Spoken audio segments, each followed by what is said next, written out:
Hello everyone. I, Ms. Bhavana Danesh Munod, welcome you all in Agricultural Development Trust, Shardabai Pawar, Mahila Arts, Commerce and Science College, Sharda Nagar, Baramati. Good day, dear students. Last period we studied about law of demand, and as we have known the formula that D is equal to F, then inverse relationship with price. That means the statement of the law of demand tells us that demand is inversely related with price and quantity of a commodity. So, in the statement by Alfred Marshall, we have studied that higher the price, low will be the demand, and lower the price, higher will be the demand. So, this was statement of law of demand. Now we come to our next point in this chapter, children, assumptions. So, assumptions means what? When these points, this criteria is there, then your statement is correct. Which statement? That is, higher the price, low will be the demand, lower the price, higher will be the demand. So, let us see one by one the assumptions, children. So, the first assumption of law of demand is what? Constant level of income. So, if the law of demand is to find true operate, then this consumer's income should remain constant. If there is a rise in income, people may demand more at a given price. So, our first assumption related to law of demand is what? Constant level of income means depending on income also people will purchase the commodity, children. So, they have told if higher the income is there, people can buy more things. So if there is a rise in income, people can demand more at a given price. Whatever price will be there, people may demand more if their income is high. If the income is less, people will purchase less. So rise in income, rise in demand. Less income, the demand will be less. Then the second one, children, is no change in size of population. Now they are telling that it has been assumed that the size of population should remain unchanged. Any change in the size and composition of population of a country will affect the total demand for the product. See, as we have studied what regarding first income should be high, demand will be more. Then according to the size of also population, it will affect demand. Means higher the population will be there, or change in size of the population of a country will affect the total demand for the product. So higher the size, say, demand will be increased. Low population, low demand will be there in the market. Then come to the third point or third assumption, that is prices of substitute goods remain constant. Now substitute goods example we have already seen, children, that is sugar, jaggery or tea or coffee. So when these substitute goods remain unchanged, means their prices doesn't change. Like suppose tea price is same 10 rupees and coffee price is same 10 rupees. There is no change in both the prices. Then that time the demand statement will be correct. No change in substitute goods.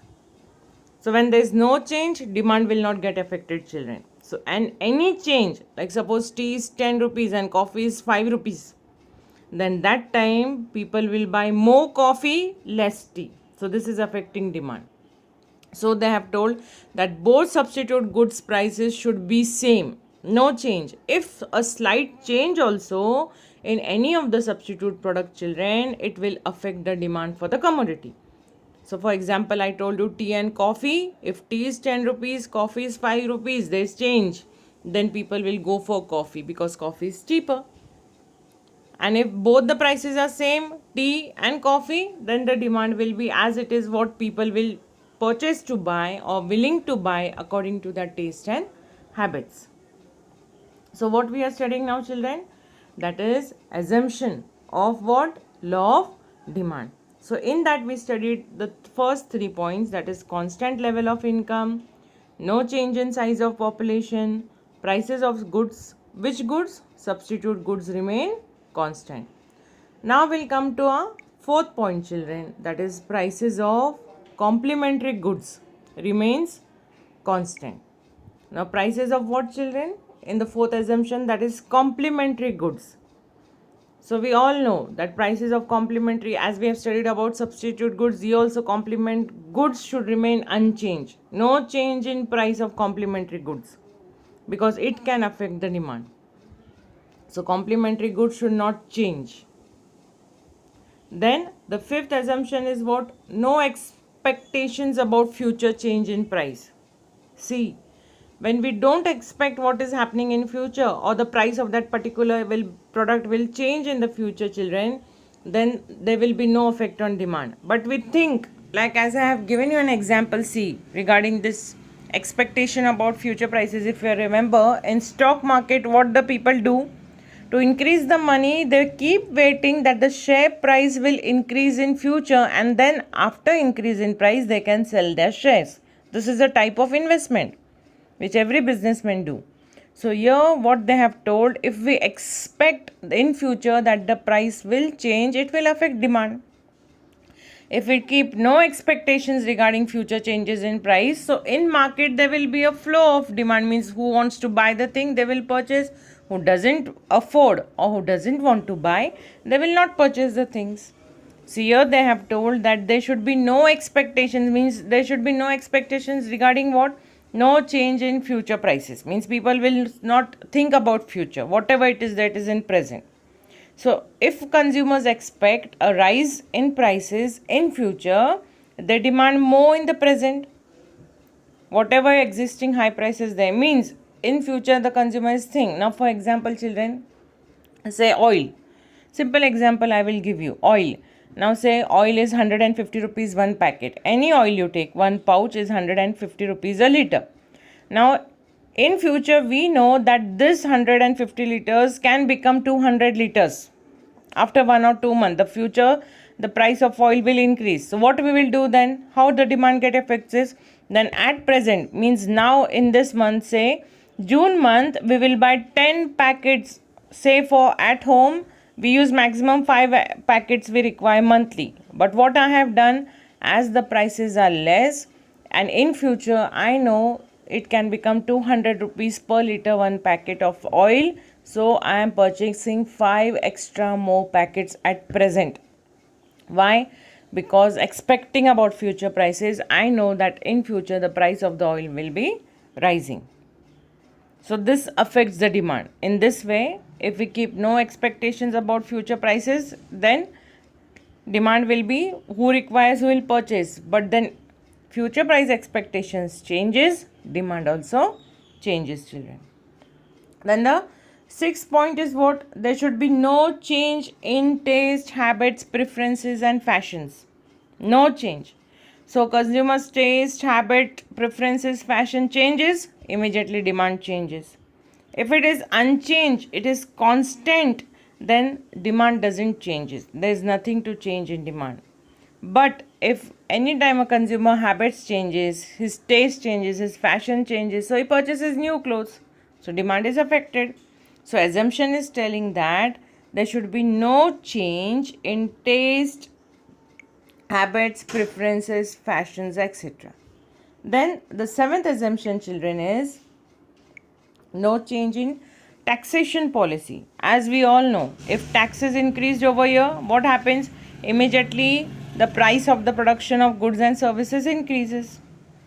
Tax increases by the government, the price of the product increases. All increases. Transportation cost increases, labor cost increases, raw material price increases, and that's why then the entrepreneur or the producer increases the product price.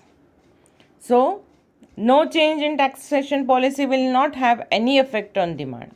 But they have told that taxation policy of the government has a great impact on demand for various goods and services. Therefore, it is assumed that there is no change in the policy of taxation declared by the government. And thus the law of demand, as we have studied, it has been explained with the diagram, schedule and explanation of that particular schedule. We have studied this in law of demand. But what after this law of demand studying, what we have done? We have studying assumptions. So assumptions is telling us, the sixth point is there should be no change in taste, habit, preferences, fashions, as well as no change in taxation policy. If these things are changed, children, it will have an effect on demand. So these are assumptions. What are the assumptions telling us? It should be constant. Whatever things are there, it should be constant. So taxation policy should be constant, taste habits should not change, people should not expect about future prices more, prices of complementary goods should remain constant, prices of substitute goods should remain constant. So if this things comes in mind, children, then we can say the correct statement. What is the correct statement over here of law of demand? Higher the price of the commodity, what will be there? Lower demand. And lower the price of the commodity, children, higher will be the demand. So assumptions we have studied. Now we come to the next point in this chapter, children, that is exceptions of law of demand. So what these exceptions are telling us, we will see one by one. Now first exceptions say it is related to what? Giffen's paradox. Now Giffen's paradox is telling us, Sir Robert Giffen has observed this behavior. He is telling about inferior goods. Inferior goods means what? Low quality goods, children. So these goods are those goods whose demand does not rise even if their price falls. At times, demand decreases when the price of such commodities fall. See, children, exceptions means what? People do not accept. Their criticism. Somewhere they don't like this law. They tell for some things or some concepts this law is not applicable. So exceptions are also there for law of demand. So the first exception is made by Sir Robert Giffen. It is also called as Giffen goods or Giffen's law, children. So Giffen's paradox is about inferior goods or low quality goods. So Sir Robert Giffen has observed this behavior in England. In relation to bread, he noted that when the price of the bread declined, children, people did not buy more bread because of increase in their real income or purchasing power.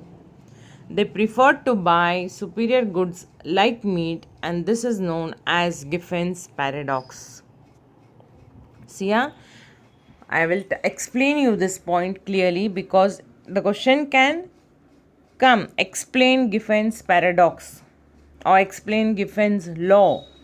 Keep in mind, Giffen's paradox is related to an example given in England, and it is all about inferior goods, children. Inferior means what? Low quality goods. Now we have studied in demand that when higher the income of a person is there, he will go and purchase more goods, and when lower his income is there, he will purchase less goods. But Giffen's law is telling exactly opposite. He is telling us that even if the income increases of a people will not buy bread, low quality good, they will go for higher quality good, that is meat, example.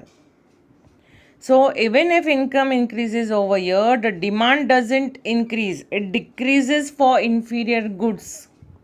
They have mentioned. So at times demand decreases when the price of some commodities fall. Which commodities? Low quality goods, inferior goods. So they have given an example. Sir Robert Giffen has observed in the behavior of England pattern that even if the income of a particular person has been increased, the price of bread also has been decreased. People have not purchased bread even if the price has increased, children, but they purchased meat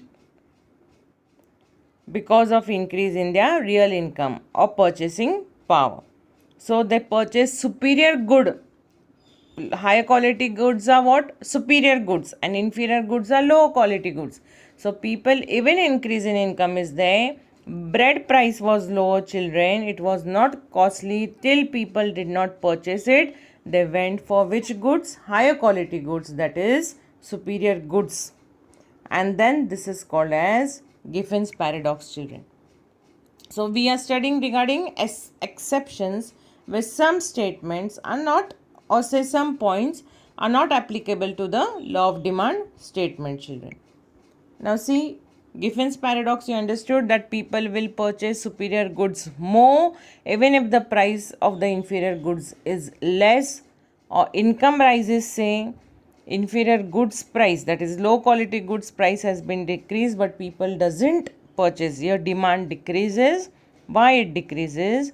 Because people will go for superior goods, that is higher quality goods. That has been observed in England by Professor Giffen, Sir Robert Giffen, and therefore it is also called as children Giffen's paradox. Then the second exception point, children, is prestigious goods. Prestigious goods, higher, luxurious items. So it will be diamond, gold, etc. So these are status, means showing status, showing the rich status. So rich people buy more of it even the prices are high. Now see, children, here the law of demand statement is not applicable. Why it is not applicable? Listen properly. Prestigious goods are there, gold and diamond. So their prices are always higher. So the price doesn't matter for rich people. Even if the prices of diamond is high, rich people will go and purchase in the market. So where this statement is correct, that higher the price, lower will be the demand. Because for prestigious goods, even if higher price is there, those people who can afford those things, they purchase it. This is second exception. Then the third one is speculation. Now speculation means what in stock exchange we use, that future we expect higher rise in price. Speculation. So the law of demand does not hold true when people expect prices to rise in further in future. So in this case also the prices have risen today. Consumers will demand more in anticipation of further rise in the price. For example, say as I have given you prices of oil, sugar. If they know that in Diwali the price is going to be high, so people will purchase before Diwali. So this is called as future expectation about prices, and people can go more on purchasing at higher price as they anticipate that prices may rise during Diwali. So this is third exception, that is what? Speculation. Now come to fourth one, price illusion. Now consumers have an illusion that high price goods offer better quality. Therefore the demand for such goods tend to increase with the rise in their prices, children. So for example, say for branded products which are expensive are demanded even at a high price. See what we studied, higher the price, lower will be the demand. Lower the price, higher will be the demand. But your exception tells us price illusion is there, and if higher quality goods are there, children, they will purchase. Why? For their quality, for their superiority. So for example, say branded products which are expensive, we know that are expensive, but because of the quality we purchase it. So for whether it will be high or low, but we purchase that thing for a good quality, and branded clothes are always at higher price. So price illusion also doesn't matter on demand. Then the next point is ignorance. See, some people will ignore what will be the price of the commodity. They know that they want this thing, so whether it is high or low price, they will purchase that thing. They will purchase that commodity.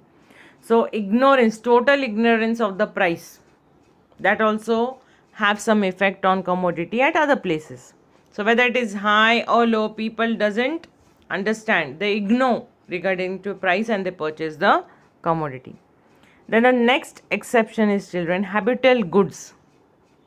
Habitual goods, we all know we are in too much need. So whether the price is high or low, we want that thing. We want it only.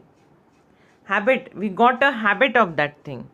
So due to this habit of consumption, say children, certain goods like tea is purchased in required quantities even at a high price.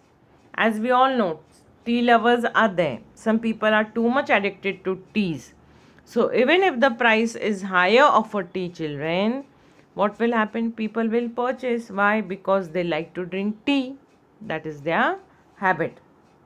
So habitual goods, speculation, ignorance, price illusion, prestige goods, these are all coming under where, children? Regarding what? Exceptions of law of demand. So why exceptions we have been studying, children? Regarding these exceptions, they have told that there are certain exceptions to law of demand. It means that under exceptional circumstances, consumer buys more when the price of a commodity rises and buys less when a price of commodity falls. So in such cases, demand curve will slope upwards from left to right. See, exactly opposite for where? Exceptions. In law of demand, what we have studied, that demand curve is sloping downward from left to right direction. And for exceptions, then what is there? That in some places, some things, demand or law of demand statement is not correct. Say prestigious good, no expectations in change about future prices. So according to this, what is there? They have told the thing related to exceptions has come, that demand curve slopes upwards from left to right, and the demand curve has a slope, positive slope. When this will be whole agreeable, children? When exceptions of law of demand is there. So we have studied in this period assumptions and exceptions, children. Next period we'll study regarding changes in demand, that is contraction in demand. So till then, thank you. Meet you next period, children.